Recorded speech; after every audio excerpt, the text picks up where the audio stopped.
ジンジャー味で大丈夫ですか？はい。生姜がお好きな。そうですね。でしたらおすすめが。私の一番のおすすめはこのジンジャーティーなんですけど、美味しいです。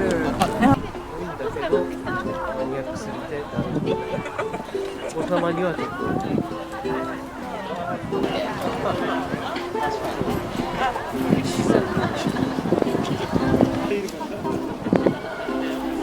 おいくらですか？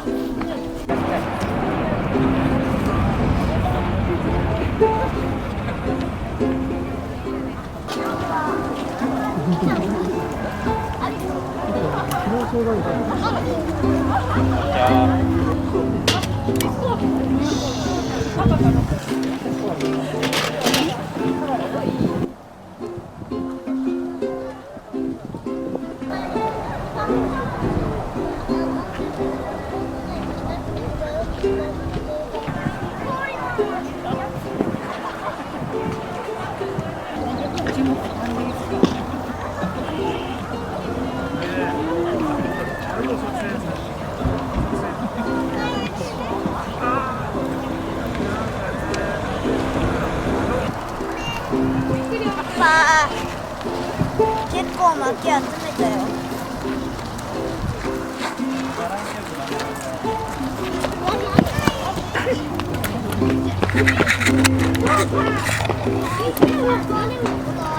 ちょっとパパ、よいしょ。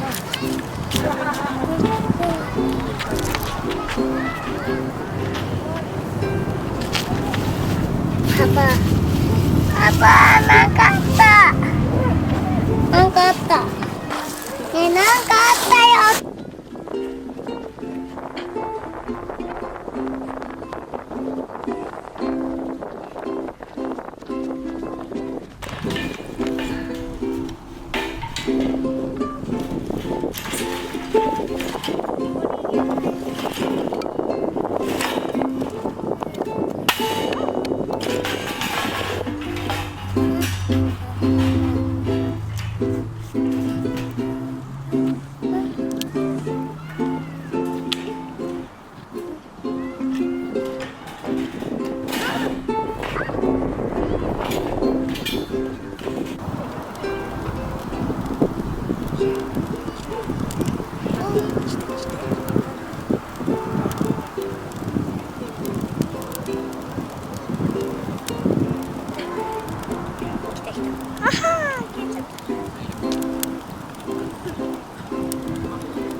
もう一個入れてせーの、もう一個せーの。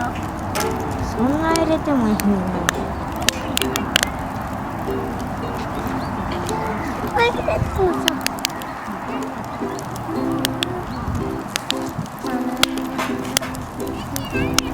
石じゃなくて木のす。